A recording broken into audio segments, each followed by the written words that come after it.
Hello and welcome to The Beat. My name is Caitlin Weaving and today we have special guests here, Grace McCombs and Layla Clarke, to talk about their experiences applying to college for performing arts. Thank you guys for coming on the show.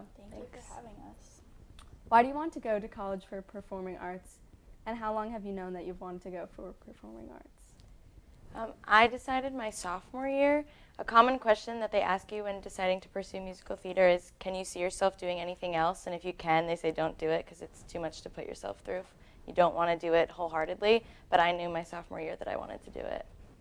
I've been dancing for my whole life, and I think I really knew in 7th grade when, even though I was really far from the level I needed to be at, I just had such a strong passion for it, and ever since I've worked really hard to get to where I am today. What is the audition process like, and how is it different than the regular college admissions process? How many schools did you apply to? For dance, sometimes you need to pre-screen and send in videos beforehand, and a lot of times you perform a solo and take technique class for them to observe you. It's different than the regular admissions process because a lot of times you have to send in 2 applications to the school, one to the university and one to the performing arts department, and you have to be accepted into both. So it kind of makes it more complicated. Yeah, for musical theater, we pre-screen as well. And then at the live audition, they'll have you do 2 cuts of 2 different songs, 1 monologue, and usually a dance call. And for musical theater, the norm is applying to like 15 to 20 schools. And what are some challenges of the performing arts admissions process? The biggest challenge for me was controlling my nerves. I found that I get in my head a lot, and like when you get nervous, it affects your voice and performance as well. So it gets easier as time goes on, but those first few were very nerve-wracking. I think same for me, and also just finding confidence that I was able to compete against the really talented individuals that were against me, and that I had a chance in getting into the schools that I wanted to. And what do you do as a performing arts major?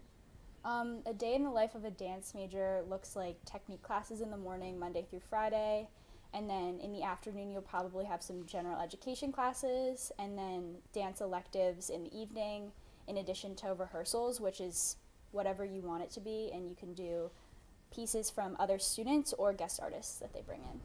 For musical theater, it's pretty similar. We also take a few gen eds. There's a BA in musical theater and a BFA.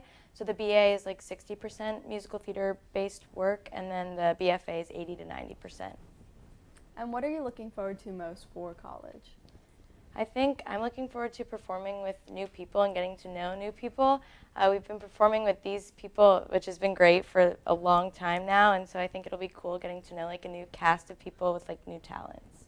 Yeah, same for me. I think that finding new creative people to inspire me to become a better artist and dancer will be really cool and challenge me in different ways that I've never been challenged before.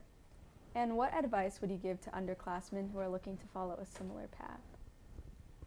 I would say never let anyone dull your passion, which sounds very cliche, but a lot of times you can get in your head and people will critique you, but I think just work hard and make it your goal to get there.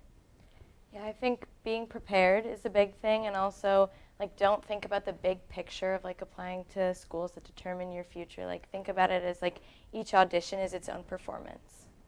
Well, thank you guys for coming on the show, and I wish you guys the best of luck with your admissions process and in college next year. And this was The Beat.